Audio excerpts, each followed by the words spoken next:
నమస్తే. Prashant Kishor political strategist, political advisor, Jan Suraaj party founder ఈరోజు ఎమ్మెల్యేగా గెలుపొందడం జరిగింది. ప్రశాంత్ కిషోర్ పీకే గెలుపుకు ఒక 3 కారణాలు ఉన్నాయి. సేమ్ అదే కారణాలతోటి బీజేపీ ఓడిపోయింది బీహార్లో. దాని గురించి మనం ఈరోజు వీడియోలో మాట్లాడుకుందాం. అయితే దేశంలో ఒక 3 బైపోల్ ఎలక్షన్లు జరిగినాయి. వాటికి సంబంధించిన రిజల్ట్స్ వచ్చినాయి. ఒకటి బీహార్ బంకింపూర్లో, ఒకటి మధ్యప్రదేశ్లో, ఒకటి గుజరాత్లో. గుజరాత్లో బీజేపీ ఎమ్మెల్యేనే ఉండే, అతను మరణించినందువల్ల అక్కడ బై ఎలక్షన్ వచ్చింది. మళ్ళీ బీజేపీ గెలిచింది. మధ్యప్రదేశ్లో కాంగ్రెస్ ఎమ్మెల్యే ఉండే, అతనికి 3 సంవత్సరాల జైలు శిక్ష పడ్డందుకు ఆయనను ఎమ్మెల్యేగా డిస్క్వాలిఫై చేసిండు. ఆ తర్వాత బై ఎలక్షన్ వచ్చింది. ఈరోజు మళ్ళీ కాంగ్రెస్ పార్టీయే గెలిచింది. అయితే ఇక్కడ బీహార్లో బై ఎలక్షన్ ఎందుకు వచ్చిందంటే చాలామందికి తెలుసు, బంకింపూర్ నియోజకవర్గంలో ఇంతకుముందు ఎమ్మెల్యే ఉన్న అతను నితిన్ నబీన్, అతను బీజేపీ పార్టీ నుండి ఆయన 5 సార్లు అలా గెలుస్తూనే ఉన్నాడు.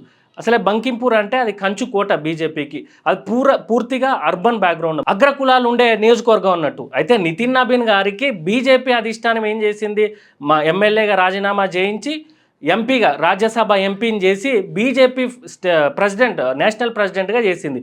అందుకు బీహార్లో బై ఎలక్షన్ వచ్చింది. అయితే ఆల్రెడీ ప్రశాంత్ కిషోర్ లాక్డౌన్ తర్వాత 2021-22లోనే నేను ఎంతమందిని ముఖ్యమంత్రులను చేయాలి, ఎంతమందిని గెలిపించాలి, నేనే ముఖ్యమంత్రిని అయిదామని చెప్పి బీహార్ను మార్చేస్తా, బీహార్ను మొత్తం మార్చుదాం, రూపురేఖలు మార్చుదాం, అక్షరాస్యత పెంచుదాం, విద్యను పెంచుదాం అని చెప్పి అతను గ్రౌండ్లోకి దిగిండు, డైరెక్ట్ పాలిటిక్స్లోకి దిగిండు. పార్టీ పెట్టకముందే 2022-23 టైంలో దాదాపు బీహార్లో ఉన్న అన్ని గ్రామాలు పాదయాత్ర చేసిండు, అక్కడ ఉన్న సమస్యలన్నీ తీసుకున్నాడు. ఆ తర్వాత 2024లో జన్ సూరజ్ పార్టీ, జేఎస్పీ అనే పార్టీ పెట్టిండు. ఆ తర్వాత 2025లో బీహార్ జనరల్ ఎలక్షన్లు వచ్చినాయి. మొత్తం 243 నియోజకవర్గాలు ఉంటే అందులో 238 నియోజకవర్గాల్లో జన్ సూరజ్ పోటీ చేసింది. అప్పుడు ప్రశాంత్ కిషోర్ పోటీ చేయలేదు. 238లో ఒక్కరు కూడా ఎమ్మెల్యే గెలవలే. ఒక 5 స్థానాల్లో డిపాజిట్ దక్కింది.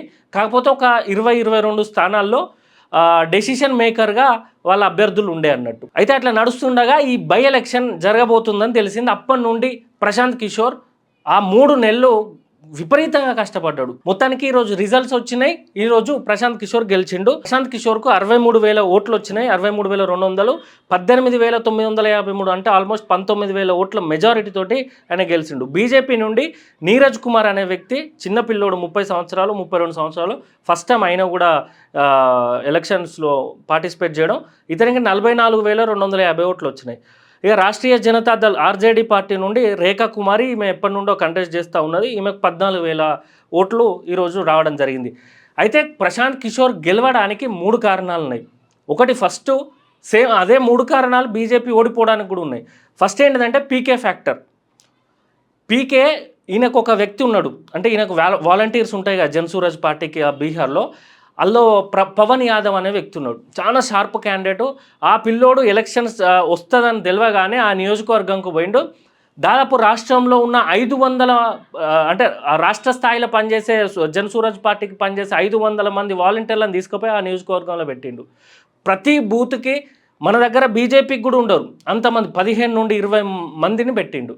మన దగ్గర బీజేపీకి బూత్కి ఒకరిద్దరు కూడా దొరకడం కష్టం. అట్లాంటిది ఆ పవన్ యాదవ్ను పట్టుకొని, పవన్ యాదవ్ అనే వ్యక్తి 7 గంటలకు, పొద్దున 7 గంటలకు గ్రౌండ్లోకి దిగితే మళ్ళీ రాత్రి తెల్లారగట్ల 2 గంటల వరకు జన్ సూరజ్ పార్టీ ప్రశాంత్ కిషోర్ను గెలిపించడానికి కోసం తిరిగిండు. పీకే ఫ్యాక్టర్లో పవన్ యాదవ్ చాలా కీలకం. ప్రశాంత్ కిషోర్ ఎక్కడికి పోవాలన్నా, ఏ గల్లీలో మీటింగ్ పెట్టాలన్నా, ప్రశాంత్ కిషోర్ స్ట్రాటజీని అమలు చేయాలన్నా, డోర్ టు డోర్ ఎక్కడ పోవాలి, ఎవరు ఎక్కడికి పోవాలి, ప్రశాంత్ కిషోర్ ఎక్కడ సాయంత్రం పూట మీటింగ్ పెట్టాలి, పలానా స్ట్రీట్లో ఇది మాట్లాడాలి, పలానా కాలనీలు ఇది మాట్లాడాలి, ఎక్కడ బహిరంగ సభలు పెట్టకుండా అన్ని డోర్ టు డోర్ క్యాంపెయిన్లు, ప్రతి ఒక్కటి booth to booth, door to door, మొత్తం ప్రజలకి కలిసే విధంగా, ప్రతి ఒక్కరిని టచ్ చేసే విధంగా ఆయన ప్లాన్ చేసిండు. ప్రశాంత్ కిషోర్ కూడా అదే విధంగా ప్రచారం చేసుకుంటూ పోయిండు. ఎక్కడ భారీ బహిరంగ సభలు పెట్టలేదు. మొత్తం గ్రౌండ్ లెవెల్లో లో ప్రొఫైల్లో అతను ఒకటే ఎజెండా, బీహార్ను మార్చుదాం, మనకు విద్య చక్కగా లేదు, వలసలు ఎక్కువైపోయినాయి, ఈ 3 అంశాలతోటి, వలసలు ఎక్కువైపోయినాయి, ఉపాధి నేను సృష్టించి చూపెడతా అనే అంశాలతోటి ప్రశాంత్ కిషోర్ ప్రచారం చేసిండు. ఇక రెండోది వచ్చేసరికి మూడ్ ఫర్ చేంజ్, మనం యాంటీ ఇంక్యుబెన్సీ అంటాం కదా. ఆ బంకింపూర్ నియోజకవర్గం 2028 డిలిమిటేషన్లో ఏర్పడ్డప్పటి నుండి, అంతకు ముందు నుండి, అప్పటి నుండి 30 సంవత్సరాల నుండి మొత్తం బీజేపీయే గెలుచుకుంటూ వచ్చింది. ఇప్పుడు నితిన్ నబీన్ కూడా దాదాపు 5 సార్లు గెలిచిండు అక్కడ ప్రజలందరూ అప్పర్ క్యాస్ట్ వాళ్ళే. ఈ ముగ్గురు ప్రశాంత్ కిషోర్ కానివ్వండి, నీరజ్ కుమార్ సిన్హా కానివ్వండి, రేఖా కుమార్ గారు వీళ్ళందరూ అగ్రవర్ణాలు, మన బ్రాహ్మణ కమ్యూనిటీకి సంబంధించిన వ్యక్తులు. అయితే అక్కడ ఎవరు వచ్చినా వీళ్ళే కదా, ఇటు ఆర్జేడీ పార్టీ నుండి ఇటు బీజేపీ నుండి వీళ్ళనే గెలిపిస్తానం కదా అని చెప్పి అక్కడ మైనారిటీస్ చాలా తక్కువ. ఎస్సీ కమ్యూనిటీ వాళ్ళు 8% ఉంటే ఎస్టీ కమ్యూనిటీ వాళ్ళు 1% బిలో ఉంటారు. మొత్తం అర్బన్ పాపులేషన్. అక్కడ చదువుకున్న వాళ్ళు కొంచెం ఎక్కువ ఉన్నారు. సో ప్రశాంత్ కిషోర్ సైడ్ చూసిళ్ళు వీళ్ళందరూ. ఊకే బీజేపీకి వేసినాం అనేది బోర్ కొట్టుడు, యాంటీ ఇంక్యుబెన్సీ అంటాం కదా, ఒక మూడ్లు ఉంటారు చేంజ్ చేయాలి ఈసారి అని చెప్పి ప్రజలు. అలా ప్రశాంత్ కిషోర్కు పడ్డది. ప్రశాంత్ కిషోర్ కూడా వాళ్ళందరినీ గడప టచ్ చేసి వాళ్ళందరికి దగ్గరికి పోయి బీహార్ను చేంజ్ చేద్దాం, బీహార్ను మార్చుదాం అనే అంశం తీసుకుపోయేసరికి ఒకసారి ట్రై చేద్దాం, ఈ ఎలక్షన్ తోటి నరేంద్ర మోడీకి బీజేపీ పార్టీకి ఏం ఎఫెక్ట్ పడదు కదా అని చెప్పి అతనికి గెలిపించడం జరిగింది. ఇంకా మూడో ఫ్యాక్టర్ వచ్చేసి బీజేపీ పార్టీ చాలా లైట్ వెయిట్ వ్యక్తిని పెట్టింది.